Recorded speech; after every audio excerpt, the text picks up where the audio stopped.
Hello, everybody, and welcome to another super edition of Sphere of Being, which is all about caring for those who care for others. And today we have the most amazing gentleman called Joseph McGuire. He is a facial recognition expert, a body language expert. He can probably see things in my face that he'd be thinking, oh, she's this, she's that. It's very, very good. But one of the things I know from having cared for my elderly mum for 10 years is that sometimes when we care for people, we don't quite know how our words and actions are being taken. And sometimes these can be non-verbal rather than verbal. And I'm sure I missed a few and probably caused some anxiety because of that. And also as carers, it can get very draining. And sometimes we can display signs of anxiety. And so for our friends and family, perhaps who are looking out for us, it could be a way of maybe seeing how we're reacting, how we're showing things in our faces, in our body language that we could perhaps be made aware of, even when we're not conscious of them ourselves. So, Joseph, welcome. And yeah, I'd just love you to tell a bit about how you got into all of this wonderful stuff, and maybe about how we spot things and how that can help with relationships, etc. Yeah, well, thank you, Deborah. It's such a pleasure to be here. Lovely to see you again, and thank you for your glowing introduction. Um, I've been doing what I do really since I was a child, because I was reading people as a child. I just intuitively knew stuff. I couldn't have told you how I knew it, but I assumed if things are obvious to me, they must be obvious to everybody else. And obviously that wasn't the case. But then many years later, when I moved, I am Irish. I live in Dublin. I've lived in other countries as well, but I lived for 4.5 years in London, and I studied there. That was where I did a lot of my formal study, if you like. And I trained initially as a shiatsu practitioner, shiatsu being a branch of Oriental medicine. And I was introduced to facial diagnosis.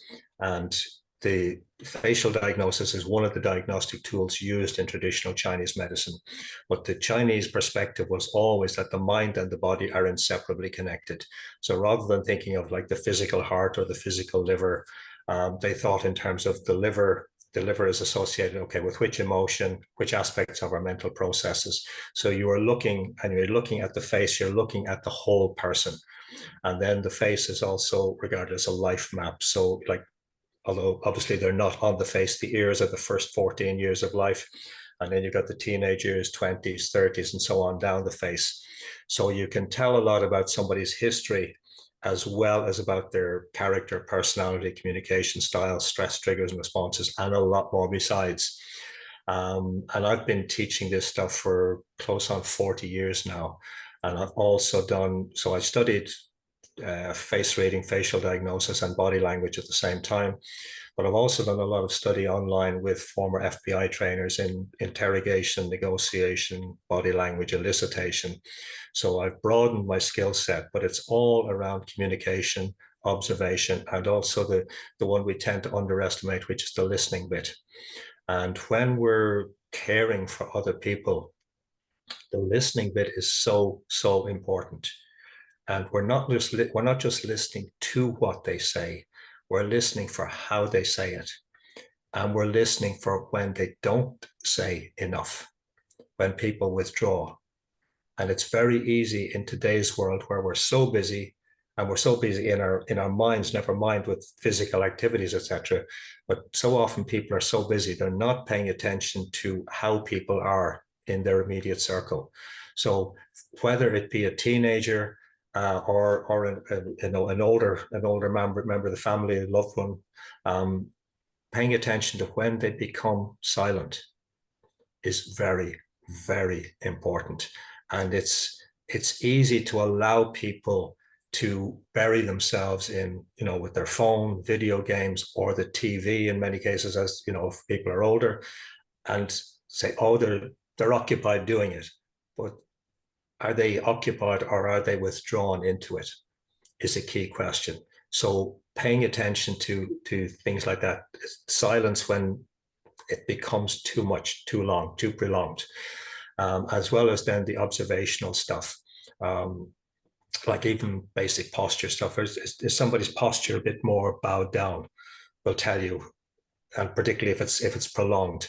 Now, it's one thing, obviously, if they have a physical, like a spinal condition, which causes them to be bent over. But if they don't have that, and they're spending a lot of time with their head down, to me, I would be looking at, okay, what's really going on here? Because it tells me they have withdrawn somewhat into themselves. There's a subdued quality to their behavior and how they're perceiving and experiencing life.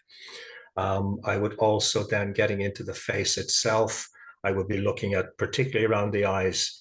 I was reminded this week that this week was the 10th anniversary of the passing of Robin Williams. And I was a huge fan of Robin Williams, but I recognized 20, 30 years ago when I saw him first, this is a man who carries a lot of pain. His eyes told me that he carried so much pain inside, so much sadness. And part of it was, I think, that he had such a big heart that he couldn't really cope with all the amount of feeling he had. So that's one of the things and it's hard to explain it when people haven't practiced it, but I pay so much attention to the eyes. And the eyes are so revealing in terms of where somebody is really at. So if we can learn to pay attention to actually making eye contact, and making eye contact is normal in Western society. I know in some societies it's not, but if we pay attention to the eyes, and it's not so much a visual thing as a feeling thing, we get a gut sense of what the eyes are telling us. And what I'm looking for really is, are the eyes warm? Are the eyes glowing? Is there a sense that somebody, there's a sparkle there? Or are the eyes just dull and it's like this sense of something missing, that they're not, the lights are on, but there's nobody home kind of scenario. So I would be paying attention to that. So actually making eye contact is, to me, an essential part of normal communication anyway.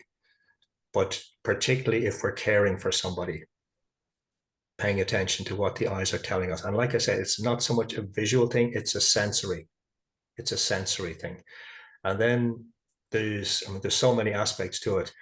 If we notice that the area directly below the eyes starts to become darker, and it will usually happen over a period of time, that's a sign that there's a deep tiredness, a deep fatigue has set in, which is likely to be affecting them physically, mentally, and emotionally.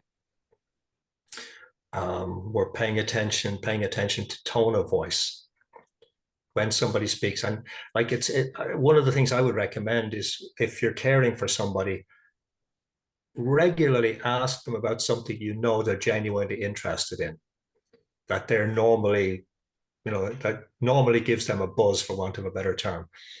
And if they talk about it in an animated way, and like I'm waving my hands, but that's just how I am, but it's also because I just long to be Italian. But that's a separate thing. But are they animated in how they speak about it, or are they, yeah, I like it, but so tone of voice, rhythm of voice, are they speaking like, what's their normal rhythm of speech? Do they normally speak fast? And if they're speaking slowly then about something that they normally have a lot of interest in, that's a bit of a red flag for me. Okay, there's something else going on here. And then once we've identified, or we've sensed that there's something amiss, or something that they're off color, what ideally I would recommend is, if we can bring them out of their normal environment. And I know that's not always possible, because I know people sometimes have mobility issues, but if it's possible, bring them out of their normal environment and go for a treat somewhere, a cup of coffee, a cup of tea, an ice cream, whatever it might be. And then just check in with them. How are you? Not an inquisition, or I think something's wrong with you, or I think something's bothering you, but soft tone, and a a smiley face, soft body language. And there's probably several different things in there, but there's so many aspects that by and large people are not paying attention to the world around them. Have you heard of the invisible gorilla? No, tell me. Okay. Yeah, you can watch it on YouTube. Put the invisible gorilla into YouTube. It's an experiment done in 1999 by two American psychologists, Chabris and Simons. And what they did was they set up a basketball game, and they had two control groups. One control group was to count the number of times the team in white tops passed the ball, and the other control group was to count the number of times the team in black tops passed the ball. And in the middle of the game, a guy dressed in a gorilla suit walked into the middle of the court, beat his chest several times, and walked off again. But at the end of the game, 46% of the total control group had no awareness that anybody in a gorilla suit had been anywhere near the court. Yeah, absolutely. And this has been repeated numerous times. The study has been repeated numerous times. And they coined the term inattentional blindness, because by and large, we see what we expect to see. So if we're accustomed, like going back to this idea of caring for somebody, if we're accustomed to seeing them as the person we care for, and they always do this, that's what we basically expect to see. We don't see the changes. We don't see the observational changes in terms of like their body, their posture, their facial expression, tone of voice, rhythm of voice. We don't tend to pay attention or just notice that any of those things have happened until things have reached a crisis. So there's a whole sort of selection of things. I hope it's not too many at one go, but a few things to be paying attention to. Well, it's really interesting, Joseph, and I've picked up a couple of things here. And you mentioned about the eyes. And I'm always very open with everything. I had both abusive parents, and my mother, which I've now worked out, was a covert narcissist.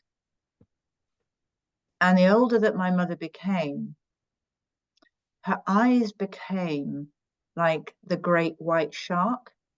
Mm-hmm. Oh yeah. They became dead. Yeah. Dead eyes. And that was very chilling as her daughter, who still loved her, to see this person become this cold entity. And there was a transition in that, because I remember my mother not as that, and as the years followed. But isn't it interesting what you've just said about what we consider normal? Because on a daily basis, we're seeing things all the time, and we don't necessarily see the change that an outsider would do. Yeah. And so as you said that you don't see these things until there's a crisis. Yeah. And in that regard, I was absolutely in that. I didn't see it until it was a crisis.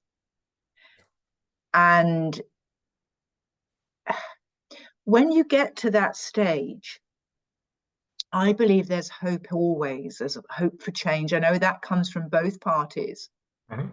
But as you said, you take somebody, if you can, out of their environment. Let's say take this out of the personal space from a family member and put this into a team member, because this could be really valuable, I could think, in purposes of business. How would you see that scenario from a leader, from a manager, helping a member of their team that they can see is going through this process with the eyes and taking them to a different space? Or they are they opening up? Have they become quiet? How would you use that? Because it's a very delicate thing to try and do right, isn't it? Absolutely. You do need to have a good team around you. So you have to hope that you're not the only person observing it. But that's a hope rather than necessarily a reality. What I would suggest there would be typically, again, taking them out of the immediate environment, away from the desk, wherever they happen to be normally doing, Come up with a reason for it. Obviously, not oh, I think you're struggling here, but I'd like to. I want to have a meeting with you about blah blah blah, whatever it is, and ideally off-site. Ideally off-site. So again, you go to a quiet coffee shop or wherever is, wherever's appropriate like that, where you can talk in peace, where you're not going to be overheard by anybody, stranger or friend or stranger, and just have a again a soft chat with them. Look, you seem to be a bit subdued. You seem to be a little bit down. Are you okay? Can we help you with anything? And you can't force them, obviously, to open up, because for some people, it depends on their background. Some people would be so accustomed to carrying the stress, the burden, and the last thing they're accustomed to is somebody being there for them, which, like, unfortunately, there are a lot of people in that scenario. So they ain't going to be vulnerable because that's so foreign to them. But at least if you create that opportunity and say, okay, I appreciate you. You're not comfortable with it, or you don't want to talk now, but just to let you know, I'm here for you, or we're here for you. And if things really do start to get too much, whatever it might be, and you say, I'm not looking to pry, but just let you know, we're here to support you. So just to reach out and sometimes that's all you can do. And unfortunately, you can't catch everybody. That is just the reality. I haven't, how can I put it? I worked as a therapist for 30 years, and I've worked with a lot of therapists. And unfortunately, I know some people who've lost, shall we say, their clients or their patients. So we have to be cognizant of that reality. But at least if you let them know that you're there, if they want to speak up and reach out. And sometimes people have horrendous backstories. So you do need, if you're going to reach out, you do need to have a team behind you. You do need to have a network of people that you can trusted people that you can refer people to. So ideally, if you're a business owner, you have that network in place. You may not ever use it, but you have trusted people in place who are capable of providing the help that's necessary. So that, to me, would be part of the preparation in setting up the business. That's a very interesting scenario, because I don't know this to be a fact, but what I'm going on is my gut instinct. And I don't think that many businesses actually set that network up as de facto when they set their business up, before they actually start to have people on board that they're using. And it can equally be a client, it can be a supplier, because if we're dealing with people, often I can come across somebody that's had quite a dramatic change in the 2 weeks since we've spoken. What would you say, from now that we have, and I have a virtual team, how do you think we can help in the regard of people that we can see or we can hear via, and also that we can see in the written form as well with WhatsApp, etc.? How can we help them when we can sense that, and again, this sensing feeling that something isn't quite right? What can we do in that scenario? It's more challenging, no question about it. And a lot of the time when we're dealing with remote teams, there's a cultural issue. It depends on where the people are based. And in some cultures, you do not want to lose face by admitting you have a problem. So you have to take that into account. Assuming that's not there isn't a cultural issue.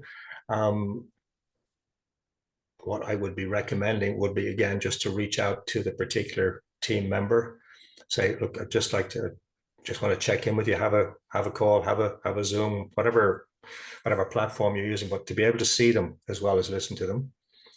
And Zoom, WhatsApp, whatever it happens to be, but to be able to see them as well as hear them. And so, but we were on the call the other day and you seem to be a bit off. So I'm just checking in with you, just to let you know I'm here for you. Is there anything I can help you with? Any way I can support you? And be as upfront and as soft as that. And they will either say yes or no, and you can't control that. And if they do say no, just reiterate, look, reach out to me anytime. Yeah. I really, not that you're a valued member of the team.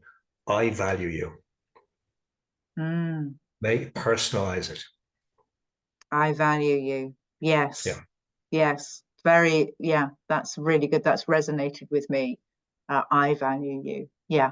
No, I thank you, Joseph, because I think there's a lot of people out there who notice things, and dependent upon the culture that we're in, we find it difficult sometimes to broach that subject with people, because one, we don't know if we're going to overstep the mark. We might think, well, we're not equipped to handle what might be being said in reply. Yep.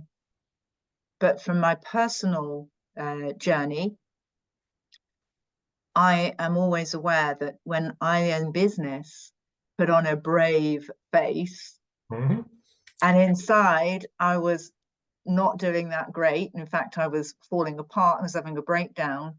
Yep.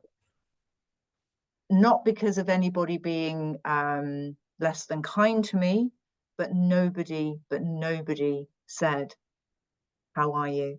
Are you okay?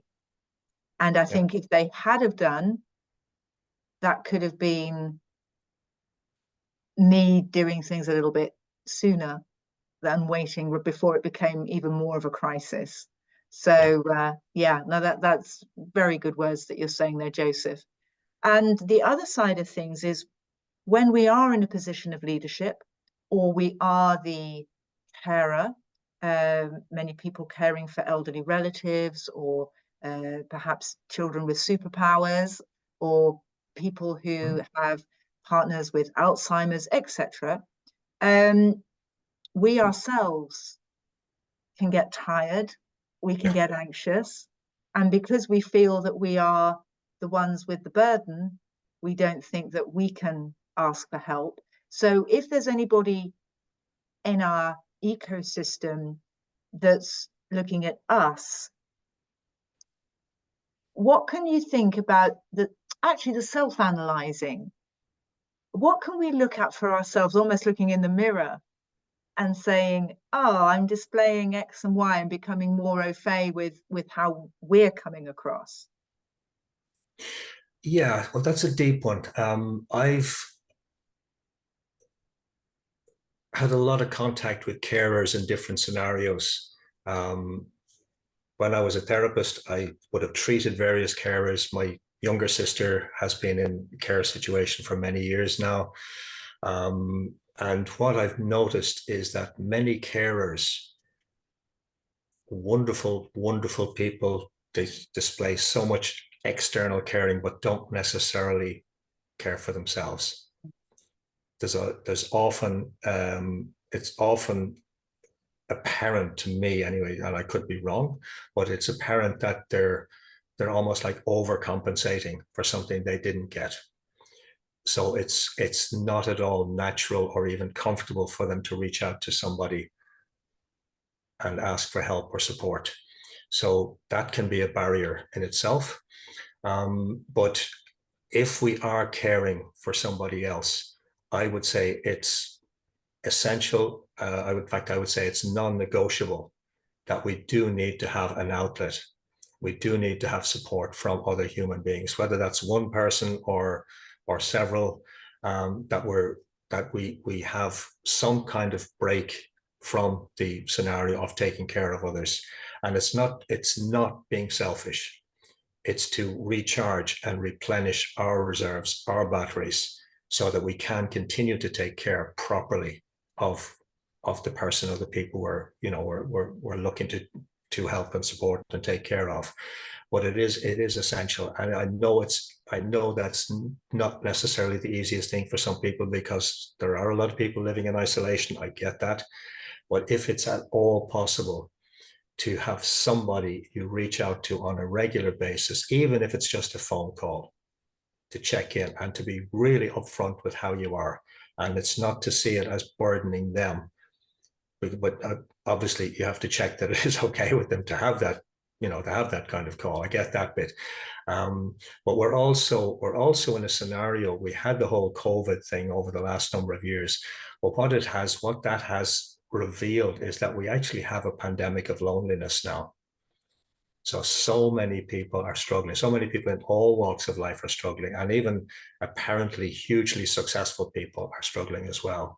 So the need to reach out and be upfront with what's going on for us, what we're really feeling and experiencing about ourselves or about life, it is so essential. It really is so essential. I know that's gone off track a little bit from the caring bit, but to have somebody, singular or plural, in our life that we can have that real conversation with, to me, it's just so vital.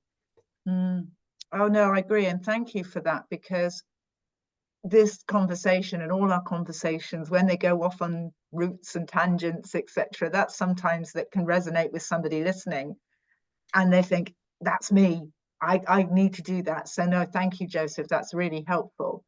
When we're looking at ourselves as carers from a facial expression, is there a way that we can look at ourselves, and like you say, how we can look at others and identify things in them, that with the bit of practice, that we can see how perhaps we're holding tension, or if we're recognizing how we're tired? Is there anything that we can do there? Yeah, well, I know some people don't like looking in a mirror, where other people love to do it, but to look in the mirror and smile and ask yourself, am I really smiling? It's a very, very simple one. And like, what I'm talking about is the real smile, what we call the Duchenne smile. And when I'm smiling, are my eyes smiling, or is it just my mouth making a shape? And that's so simple, because if I'm really smiling, I know I'm in a good place. But if it's only like what there's a headshot photographer friend of mine refers to, the bridesmaid smile, where the bridesmaid is standing off to the side and they got this, it's almost like a grimace, but the eyes are not engaged. They want to be the center of attention. It should have been me. Yeah. Yeah, absolutely, absolutely. And you'll see it, you'll see it on, like, just for reference point, if you start looking at photographs of celebrities and celebrities at events, how often it's just the mouth smiling, but the eyes are not engaged. So like, look at that, whether it's in magazines or, physical magazines or online. Start looking at celebrity faces when they're apparently smiling. Is it just the mouth, or are the eyes, the eyes twinkling as well? But if we're, for ourselves, if we're looking in the mirror and it's not a real smile, yeah, we need to change something. Interesting. Somebody told me is that it's the cheeks. If the cheeks are squidgy, that's when somebody's really feeling the happiness. And that's really interesting, because I'm not one for photos. I don't really like having my picture taken so much. I'm okay in the mirror, but I don't know what it is. Photos don't really do it for me. It wasn't so long ago that a friend said, oh, come on, let's all have a photo. Right. Yeah. And so I thought, well, yeah, okay. And I looked at myself, and I wasn't smiling with my eyes. I just got the upturned sides of my mouth. And actually, it's because I wasn't particularly comfortable in being in the photograph. And I hadn't realized that until you said it. And that was very subtle, because I didn't really want to be there. And it came through. And I thought I was making the effort to look happy. Oh yeah. But now I think about it, that was very telltale. So that whole smiling thing is interesting. And one thing you mentioned before, which perhaps we can look at for ourselves, and I know that women sometimes wear makeup to disguise the dark rings under the eyes. But you know, if we can bear to look at ourselves without the makeup and look in the mirror and be genuine with ourselves as to, have I got these dark things underneath my eyes? I think sometimes we owe it to ourselves to give ourselves a little bit of a checkout in that regard. Yeah. Yeah, yeah, it's interesting. Apart from the face, is there anything? Somebody told me once that I was in fight or flight mode, or fight and flight mode. I don't know if it was or and now looking back. And I've had trauma in my life, and a lot of trauma I store apparently in my left shoulder. Yeah. And I usually, and this is why you'll probably see me correct my posture, because I'm always aware that my shoulder can start to creep up like this. And the gentleman saw me, he was a physiotherapist, or is a physiotherapist, very good one, deals a lot with PTSD and veterans and things like that. And he talked about the vagus nerve. Vagus nerve, yeah. Longest parasympathetic nerve in the body, yeah. Yep. And he said to me, he said, I know you well enough now. Do you mind me making an observation? Because this was a networking event. And he said, Deborah, you're in fight or flight mode, or fight and flight mode. And he said, because your shoulders up and you kind of like look as if you're ready to make a running, run for it. Yeah. I had no clue. And I did some work with him, and he said that this vagus nerve needed to be, I don't know, the pulse within it or something, is beyond me. But when we look at ourselves and that, how does that posture, how can we see if we're holding anxiety or a bit of stress or something in how we stand? Okay, there's several aspects to that. It used to be called fight or flight, but it's also they've added, this is what a guy called Stephen Porges did a lot of research on the vagus nerve, and he's now expanded it to fight, flight, or freeze, where a lot of people will freeze. Animals will often freeze if they're in danger or in terror, and people will do it the same, almost like they want to hide, tuck themselves in and hide. So it's fight, flight, or freeze. So there's that element to it, and many of us will have a body part, like you talked about the left shoulder, which is like the barometer. If we're feeling tension in the area, that means I am actually stressed. I'm stressed now about whatever's going on now, or whatever's been going on for the last while. So what I recommend is people do a body scan on a regular basis. Like, just start at the top of the head, just check in, just close your eyes if you have to, and just check in. How does my head feel? How does my jaw feel? And to go right down through the body and just check, are there any areas where I'm feeling significant discomfort or pain? And pay attention to those. There's a lot you can do beyond that, but that's getting into work I used to do when I was a therapist. But you can, like, once you've identified an area of discomfort where you tend to hold it, you can even just hold your hand over the area. Well, depending on if it's reachable, hold your hand over the area. Like you talked about the left shoulder. You can hold your hand there and just breathe into it, and imagine you're sending energy, relaxation energy into that area. And just do some slow, deep breathing as you do that.